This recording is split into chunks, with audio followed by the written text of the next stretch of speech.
حضرت رابعہ بصری رضی اللہ تعالیٰ عنہ کے والد صاحب بہت غریب انسان تھے، بہت ہی غریب انسان تھے۔ گھر کے اندر کچھ بھی کھانے کے لیے نہیں ہوتا تھا۔ آپ کی 3 بیٹیاں پہلے بھی تھیں، اور جب اللہ تبارک و تعالیٰ نے چوتھی بیٹی حضرت رابعہ رضی اللہ تعالیٰ عنہ آپ عطا فرمائی۔ آپ کا نام بھی رابعہ اس وجہ سے ہے کہ آپ چوتھی ہیں، چوتھے نمبر پر آپ دنیا کے اندر تشریف لائیں۔ تو آپ کے والد بیچارے اسی غم کے اندر ہی گھر کے اندر سو گئے کہ کھانے کو تو آج کچھ بھی نہیں ہے۔ لیکن جب آپ سو گئے تو محبوب کریم علیہ الصلوۃ والسلام آپ کی خواب کے اندر تشریف لے آئے، اور حضور آگے فرمانے لگے کہ تو سویا ہوا ہے، پریشان ہے کہ چوتھی بیٹی اللہ تعالیٰ نے عطا فرما دی۔ فرمایا پریشان نہ ہو، اور جا کے حاکم بصرہ کے پاس اور اس کو جا کے کہے کہ مجھے 400 دینار بطور کفارہ دیں۔ حضور کس چیز کا کفارہ؟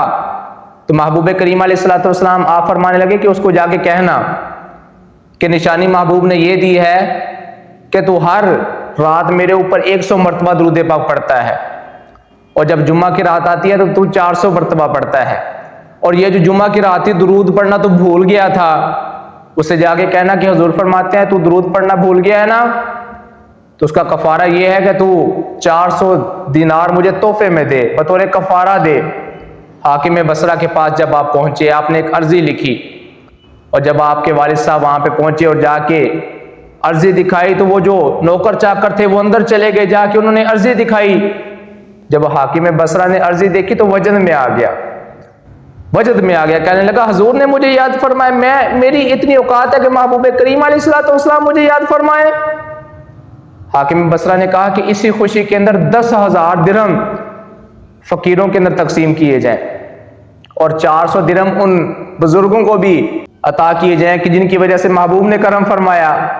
حاکم بصرہ کہنے لگا اس شخص کو اندر تو لاؤ، ذرا میں ان کی زیارت کروں، اور پھر اٹھ کے کھڑا ہو گیا، کہنے لگا نہیں ان کو نہ لاؤ، میں خود جاتا ہوں، میں جا کے ان کی زیارت کر کے آتا ہوں۔ ایسی عظیم شان، ایسی عظیم شخصیت اللہ تبارک و تعالیٰ نے ان کو بنایا۔ حاکم بصرہ بھاگتا ہوا آیا اور آ کے عرض کرنے لگا کہ حضور کوئی بھی مسئلہ ہو، آپ کو کوئی بھی کام ہو تو آپ نے فقیر کو یاد فرمانا ہے، کسی اور کے پاس نہیں جانا، فقیر کو یاد فرمانا، کوئی بھی کام ہو آپ کو۔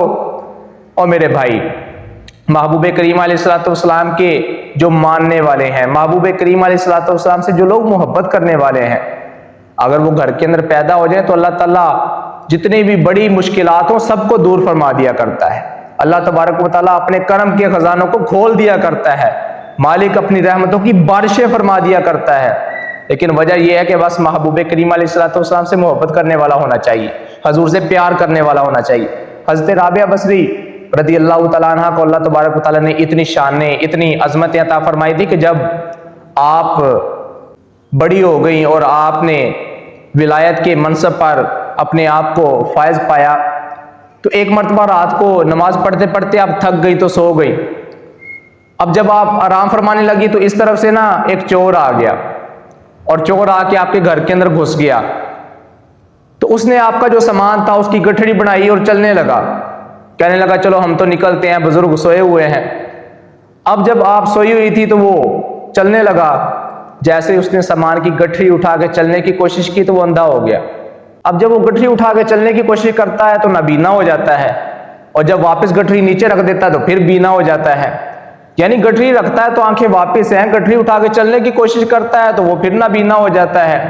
جب اس نے 3-4 مرتبہ اس طرح کا معاملہ کر لیا تو اس نے غیب سے ایک آواز سنی، اور کہنے والے نے کہا کہ اگر ایک یار سو جائے تو دوسرا جاگتا ہوتا ہے،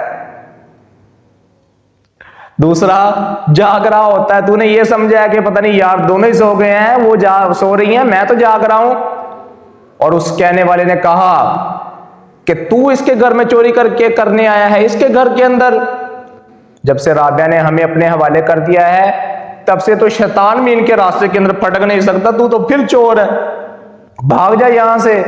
اور میرے بھائی، ان کے در سے پھر شیطان بھی بھاگ جایا کرتے ہیں جو اللہ تبارک و تعالیٰ کی راہ کو اختیار کر لیتے ہیں، محبوب کریم علیہ الصلوۃ والسلام سے محبت کرنے والے ہو جاتے ہیں۔ ہم لوگ بھی چاہیں جتنی کوشش کر لیں، جتنا مال کمانے کی، آؤ بھگت کے اندر لگ جائیں۔ حقیقی زندگی وہی ہے کہ جو انسان نے اللہ تبارک و تعالیٰ کی رضا حاصل کرنے کے لیے گزار